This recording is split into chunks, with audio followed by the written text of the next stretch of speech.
ici à Ajaccio du côté du Casone. Alors on a eu Jean-Charles il y a quelques minutes, maintenant c'est au tour du créateur de ces CD, de ces compiles et aussi de ce beau spectacle qui est complètement gratuit ce soir, demain avec des artistes du continent, des artistes insulaires. Patrick, bonjour. Bonjour, bonjour Télépaèse, bonjour à tous et à toutes. Ben oui, voilà, quand le continent et la Corse décident de chanter d'un seul homme, d'une seule voix, ça donne ça.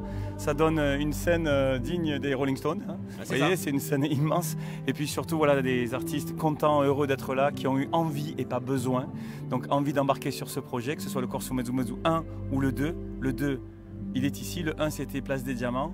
On est là, tout le monde est là et je suis vraiment très heureux de ça. Comment vous est venue justement l'idée de faire cette deuxième édition, la première, maintenant une deuxième La première est née il y a 7 ans en fait et donc on ne s'attendait pas à un tel succès parce que ça a vendu plus de 400 000 albums et du coup ça a certainement solidifié aussi mes appels à d'autres artistes pour le 2 puisque évidemment quand on installe un succès comme celui-ci auquel on ne s'attendait pas vraiment, ça a donné envie à d'autres artistes du continent de venir nous rejoindre, de venir chanter en Corse. Cette difficulté de la langue a été outrepassée avec Jean-Charles Pape bien sûr comme colonne vertébrale parce que c'est vraiment le prof de Corse qu'il faut pour ce genre de projet-là. Et puis voilà, donc j'ai appelé les artistes un par un et je leur ai dit voilà, je fais le Corso Mezzo Mezzo 2, qu'est-ce que vous en pensez? Donc de Roberto Alagna, Julien Clerc, Zucchero. Il y a plein d'artistes qui m'ont dit oui et puis moi ce que j'avais envie c'est aussi me laisser cette transition des 7 années pour essayer aussi de sensibiliser la nouvelle génération insulaire mais aussi la nouvelle génération du continent. Donc là on a La Vinta, puis on a d'autres groupes aussi de jeunes mecs qui chantent tellement bien. Alors du coup j'ai appelé Soprano, j'ai appelé Vianney, Julien Doré, Claudio Capeo, voilà, qui ont tout de suite embarqué. Kenji qui sera là demain je pense.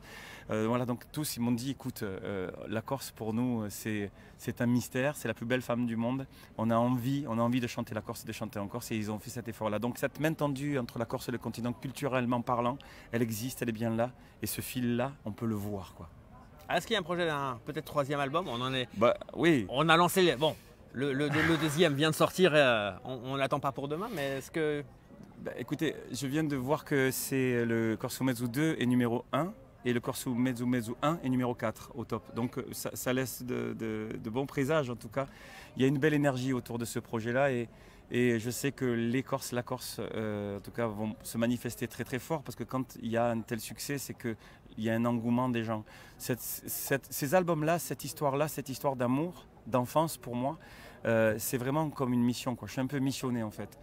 J'ai été piqué par la musique corse déjà jeune garçon parce que ma mère est née pas loin, hein, rue de l'Assomption, c'est à côté de la rue Fèche et elle m'a transmis cette émotion, elle m'a transmis ce partage et aujourd'hui c'est quelque chose qui se réalise donc c'est ça qui est merveilleux. Alors oui bien sûr on peut imaginer un 3, on peut imaginer un 4, on peut parler d'une institution finalement avec des chansons qui attendent encore parce que le répertoire corse est tellement magnifique et surtout un merci aux artistes insulaires, compositeurs, auteurs, interprètes parce que sans les chansons on n'est rien quoi, on fait rien. Donc moi j'avais ces pépites, j'avais ces petits diamants là pour aller les proposer. Alors oui, le 1 est sorti il y a 7 ans, le 2 est là aujourd'hui. On peut imaginer bien sûr la suite, mais là on va se concentrer sur le 2 parce que moi en perso j'ai mis ma carrière entre parenthèses une année pour me vouer complètement à ce projet-là parce qu'on ne fait pas ça à 50%, on le fait à 100% et tout le monde est à 100%.